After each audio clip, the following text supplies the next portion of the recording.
Okay, my name is Sreng. I graduated in psychology and then I joined Teach for Cambodia Fellowship programs in 2018. I graduated as alumni and now joined Teach for Cambodia as staff. Thank you.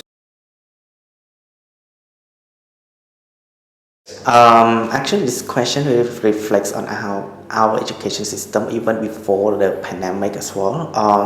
Even before the pandemic, our education system we already faced challenges. For example, like high dropout rates, teacher qualities, and also the proficiency in student, especially in math and reading. So last year, when the COVID-19 first hit in Cambodia, all schools in Cambodia were closed, and more than 3.2 million students were forced out of the classroom, and the whole education was shifted from in classroom math approach to distance learning approach, and also the big difference from last year is that because of the school has much more experience than last year, and also the Ministry of Education provided support, guidelines, and also the policy, so that which help school and teachers have more confidence, and they already have system and process so that they can operate school more better. So when the COVID-19 hit in Cambodia, so the education system shifted from in-person class learning to distant learning. So this distant learning, the delivery mode is depends on the paper-based worksheets and materials, and also the e-learning online modules developed by school or either by the Ministry of Education. Yeah, the Ministry of Education has conducted research and assessment on how to respond to provide much more support and also guideline for the school, so that to respond to this situation. Okay, thank you. Seems like the Ministry of Education also provided response as well. So I think this is something that might help a little bit dive deep into each school in particular.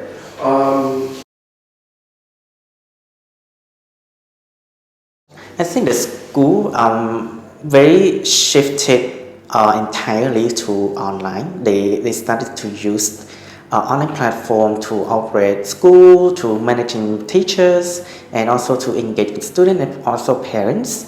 So this is kind of like the school really shifted how they move forward, how to operate the school.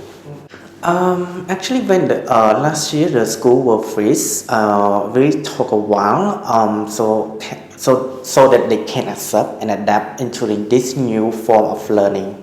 So that's why there's a lot of adaptations in how to mobilize, how to leverage technology to support the education.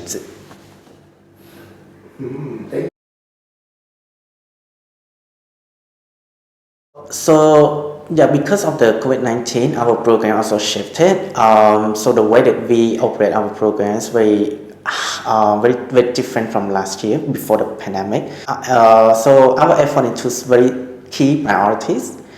So the first priority is on the program continuity. So we still recruit, we still train, and also we still place them into to the school community so that they can support.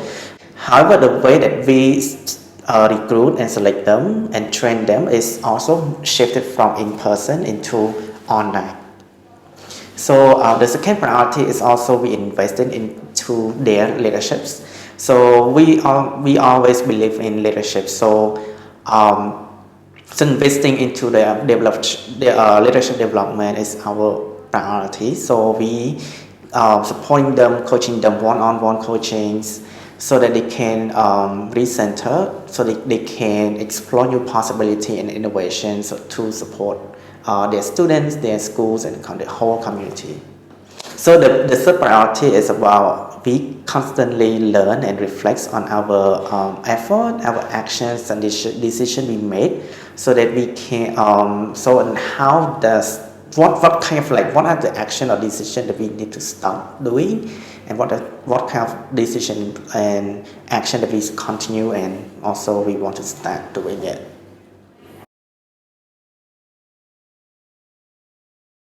So our fellow are the frontliner to the community and the school and the students. So during this time, they've been investing a lot into exploring new possibility and innovation to how to deliver new effective teaching, and also building supporting school to build capacity building for other teachers as well, to train them on how to use online platform to deliver more students in the school.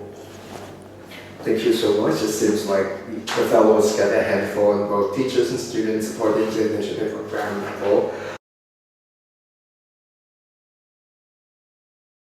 Yeah, for us, we see our fellows facing two main challenges. So the first challenge is around how to get students into the online platform, and also how to keep them engaged on the online platform. This is about how to keep students motivated.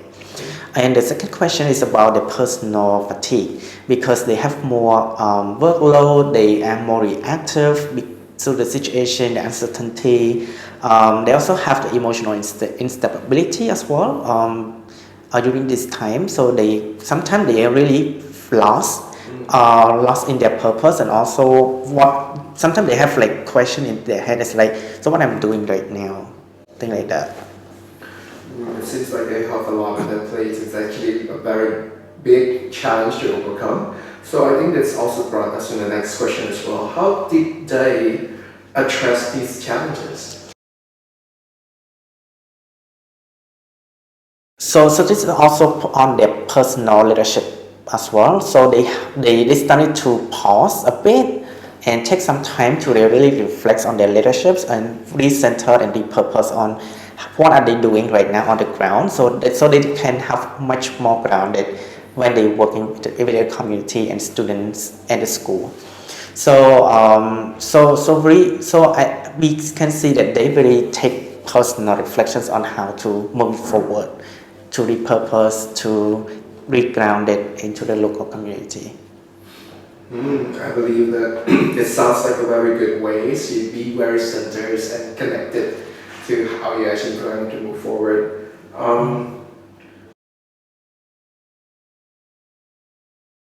So our priority is always investing into their leadership development. So during this time, so we also focusing on their well-being and emotional stability, so that they can moving this work forward. Really appreciate our program team to help them recenter, repurpose on, so that they have more space to reflect and to recenter themselves, so they can keep moving forward. So this I found so many fellows reported that this is very helpful. The space very helpful for them to really thinking back what they really signed up for in the beginning, and this is just another challenge so that they can to overcome this. So this is about how they develop their leaderships for the long run.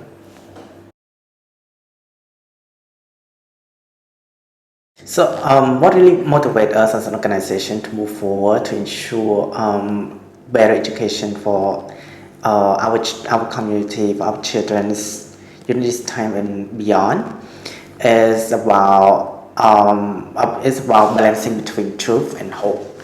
So the truth is very frightening that we know many students will never return school, and at the same time we also have high hope and also new possibility that we've seen potentially that we can support our school and broader community. For example, like we been leveraging technology to assist school teachers and students to continue learning, and also provide emotional well-being for our students as well.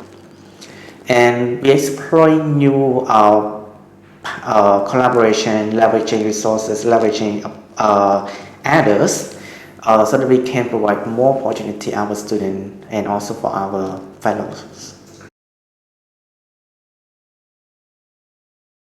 The insight that we have learned so far as an organization is about how we understand the need and the challenges that our community, especially teachers and school leaders, are facing, and how we investing our effort into this kind of need and to address the challenges.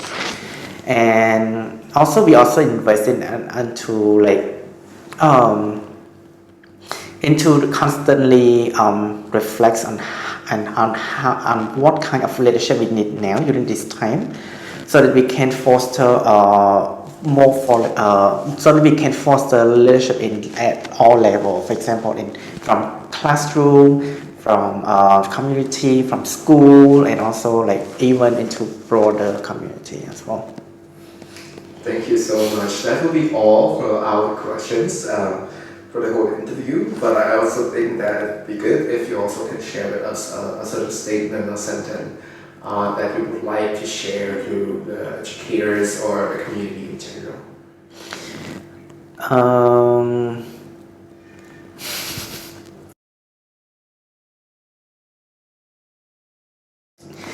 so actually, because right now the education is very uncertain, and we really need the leadership from different partners, from different actors, and also from different level, so that we can come together and supporting our community and our school moving forward.